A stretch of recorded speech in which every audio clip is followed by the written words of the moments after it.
Jim knows even the world of Toastmasters has its many unwritten rules and regulations, and would like to share some of his favorites. He is speaking this evening on condition that he not bring up the subject of is it a lectern or a podium? Please join me in welcoming Mr. Jim Simms to the lectern for myths, legends, or crazy stuff that we take the gospel. Mr. Jim Simms. All right. I know we have a few guests here this evening. We may have to remind them who is Tampa Toastmasters. In unison, what are we at Tampa Toastmasters? The oldest and most prestigious club in the Tampa Bay area. Absolutely. Sometimes we actually do that with more enthusiasm. Let me disabuse you of the idea that everything we do at the oldest and most prestigious club is always according to Hoyle. Actually, Hoyle is a barrister and a writer. He was a barrister and a writer who died in 1769. And he was very famous because he wrote about 4 books on card games. So it's a lot more than card games, but a lot of times when people talk about rules and regulations, they say that something has to be according to Hoyle. Now, myths are made-up stories, and they're usually from long ago, and they're not necessarily set in history, but they're something that we get a lot of meaning out of. For example, if I told you that it's a myth that John Morse met Ralph Smedley when he came to Chamberlain High School to speak to his high school class, that may actually be a myth. And if I told you that he taught him all about some really powerful speakers, and many of them were politicians, albeit oftentimes liberal. That was actually the word we used to use before we switched to progressive. But John was in the first Toastmaster meeting in August of 1966 of the Tampa Toastmasters, the oldest and most prestigious club. He was there because of the modeling that Ralph Smedley did. In fact, John was only 16, but he used phony proof that day in order to sign his membership in Toastmasters.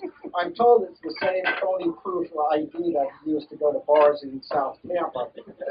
Now, legends are about people and their actual actions or deeds, although they are usually in more recent times. They are people who are mentioned in history. They're based on facts, although not entirely true, and they're passed from person to person, legends are. A legend usually includes, as I said, an element of truth, but there are mythical qualities that help us to really navigate life.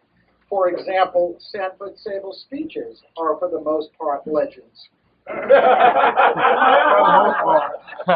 Some of the mythical ideas that we have in Toastmasters, we may even have some of those beliefs here at Tampa Toastmasters.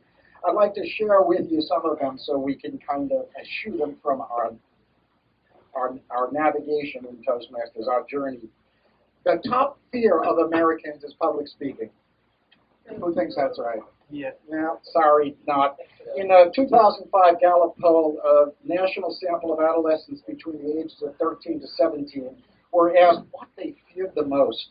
The question was open-ended, and participants were able to say whatever they wanted. The top 10 fears were, in order: terrorist attacks, spiders, some of the princesses probably fear those, death, being a failure, war, criminal or gang violence, being alone, the future, and nuclear war. Nevertheless, it's often good when somebody's new to Toastmasters to say, that's the number one fear that people have. You can't speak about politics or religion at Toastmasters.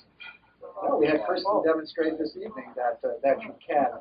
I think what you just need to do is, if you're in the audience, you have to make sure that you respect the speaker, and the speaker in turn respects the audience. And if you're an evaluator, you talk not necessarily whether you agree with what they said, but how they said it.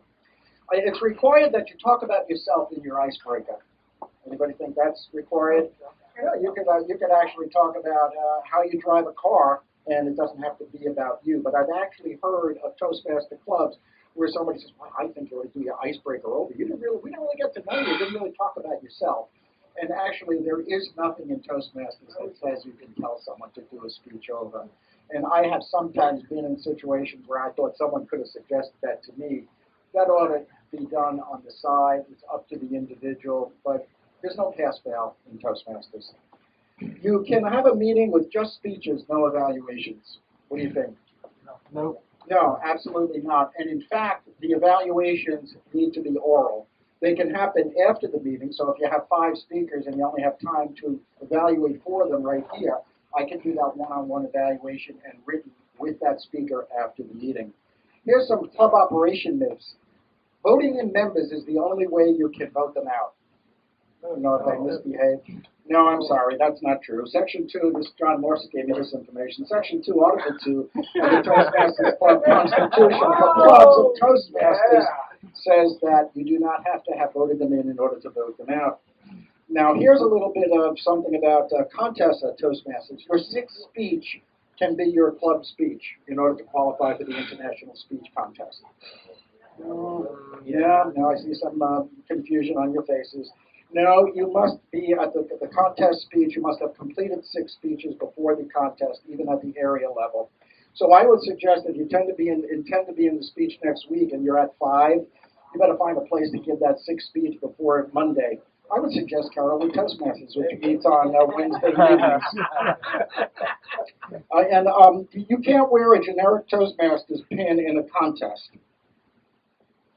Now, if I want to say DTM, or I want to say Member of the Year, or whatever I might want to do, that's okay. It's suggested that you not do it, and I would think that you don't really want to turn off the judges, so that may be something you want to think about.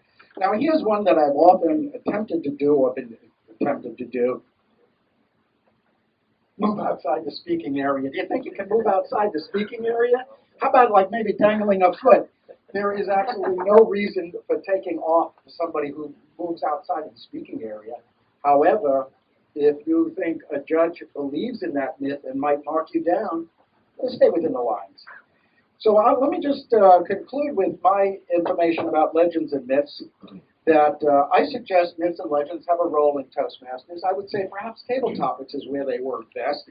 So, for example, if I wanted to tell you the story about how John Morse learned to conduct a business meeting at a beer summit with Ralph Smedley, that might work. Or, for example, how maybe another story about Santa Sable and how he saved a damsel in distress. That would be appropriate. Mr. Toastmaster. Woo!